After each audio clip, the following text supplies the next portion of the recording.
Hello students, आप सभी का स्वागत है कंपटीशन क्लब के ऑनलाइन प्लेटफॉर्म में। आज हम लोग करंट अफेयर की सीरीज में वैश्विक खुशहाली या प्रसन्नता रिपोर्ट 2025 को देखेंगे। आपको बता दें कि हमारी आगामी परीक्षाओं के लिए ये टॉपिक कितना इम्पोर्टेंट है, इसलिए हम सभी इंडेक्स को कवर करेंगे आपके समक्ष। तो चलते हैं, आज की सीरीज में जो हम टॉपिक पढ़ने वाले हैं वो है विश्व खुशहाली प्रसन्नता रिपोर्ट 2025। आपको बता दें, इसको इंग्लिश में बोलते हैं वर्ल्ड हैप्पीनेस इंडेक्स या रिपोर्ट भी कह सकते हैं। सबसे पहले बात इंपॉर्टेंट ये है कि ये जारी कब की गई रिपोर्ट, पहली बार। तो पहली बार जो ये रिपोर्ट जारी की गई तो ये 2012 में ये रिपोर्ट जारी की गई। और आपको मैं बता दूं कि प्रत्येक वर्ष क्या है कि प्रत्येक वर्ष जो है ये 20 मार्च को रिपोर्ट जारी की जाती है। ये आपको पता होना चाहिए कब 20 मार्च को जारी की जाती है। क्लियर है ना? तो अगर 20 मार्च को ये प्रत्येक वर्ष जारी की जाती है रिपोर्ट, तो 20 मार्च को वैश्विक खुशहाली दिवस भी मनाया जाता है। ये 2012 में संयुक्त राष्ट्र महासभा द्वारा इस रिपोर्ट को संदर्भित किया गया और दिवस मनाने की घोषणा की गई। आपको मैं बता दूं कि एक संस्था है जो ये रिपोर्ट जारी करती है और एक संस्था के साथ साझेदारी के साथ ये रिपोर्ट संदर्भित करती है। तो इस संस्था का नाम है संयुक्त राष्ट्र सतत विकास समाधान नेटवर्क। ये एक प्रकार की संस्था है जो मिल करके ऑक्सफोर्ड विश्वविद्यालय वेल बीइंग रिसर्च सेंटर की साझेदारी के साथ मिलकर के वार्षिक स्तर में ये रिपोर्ट जारी करती है। आपको बता दें, संयुक्त राष्ट्र सतत विकास समाधान नेटवर्क, इसको इंग्लिश में क्या कहते हैं? तो इसको United nation sustainable development solution network बोलते हैं। ये तो बात सभी को समझ में आ गई होगी। इसके बाद कहते हैं कि कौन से व्यक्ति या कौन से देश कितने खुशहाल है।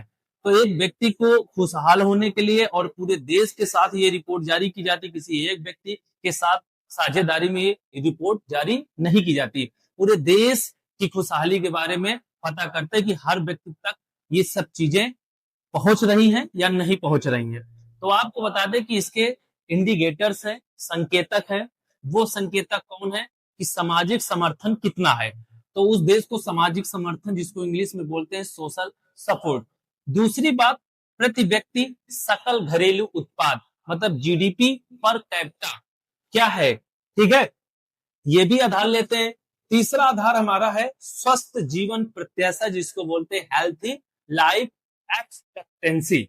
इसके बाद स्वतंत्र, कौन सा देश कितना स्वतंत्र है, ठीक है, पूरी तरीके से, उसको भी हम डिनोटेड करते हैं, तो फ्रीडम बोलते हैं। उदारता, जनरल जनरोसिटी का मतलब होता है उदारता, उदारता को भी संदर्भित करते हैं।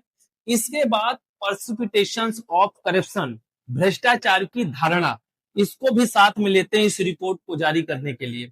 ये 6 संकेतक है जिसके आधार पर ये प्रत्येक वर्ष ये रिपोर्ट जारी की जाती है और इससे ये पता चलता है कि कौन सा देश कितना खुशहाल है।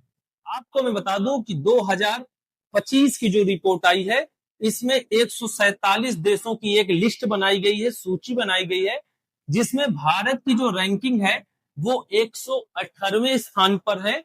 तो आपको पता होना चाहिए 118 प्लेस पर है। आपको पता होना चाहिए कि इससे पहले 2024 की रिपोर्ट में भारत कहां पर था। तो 2024 की रिपोर्ट में कुल 143 देशों की सूची लिस्ट बनाई गई थी, जिसमें भारत को स्थान दिया गया था 126वां स्थान दिया गया था। तो कहीं ना कहीं वैश्विक खुशहाली रिपोर्ट में भारत ने अपना जो रैंकिंग है उसमें सुधार किया है, ठीक है।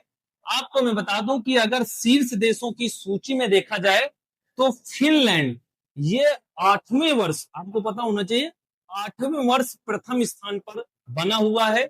दूसरे स्थान पर डेनमार्क है, तीसरे स्थान पर आइसलैंड है और चौथे स्थान पर स्वीडन है। इसके बाद अगले स्थान पर नीदरलैंड है और फिर नॉर्वे है। और 10वें स्थान पर अगर हम बात करें तो ऑस्ट्रेलिया है। इसके बाद अगर हम अंतिम देशों की सूची की बात करें, 147 देशों में अगर हम लिस्ट में सबसे अंतिम पायदान पर बात करें तो अफगानिस्तान का है और अफगानिस्तान के बाद सियरा लियोन का है। तो ये अफगानिस्तान 147वें स्थान पर होगा, और आपको मैं बता दूं सियरा लियोन जो होगा वो 146वें स्थान पर होगा, और जो लेबनान होगा वो 145वें स्थान पर होगा, जो मलावी होगा वो 144वें स्थान पर होगा, और जो जिम्बाब्वे होगा वो 143वें स्थान पर होगा। तो इस प्रकार जो है अंतिम देश में अफगानिस्तान सबसे अंतिम पायदान पर है, सियरा लियोन उससे बेहतर है, फिर लेबनान उससे बेहतर है, मलावी उससे बेहतर है, और जिम्बाब्वे उससे बेहतर है। अच्छा ये बताइए कि आप लोग ये जानते होंगे कि क्या जरूरी है किसी व्यक्ति के पास पैसा होना? ऐसा नहीं है। उसका सबसे जीवन उसके निर्धारक जो वैश्विक शांति जो सूचकांक हम पढ़ रहे हैं, इसमें इंपॉर्टेंट क्या है? सबसे पहली बात तो यह है कि उसको विश्वास होना चाहिए, ट्रस्ट होना चाहिए, ठीक है।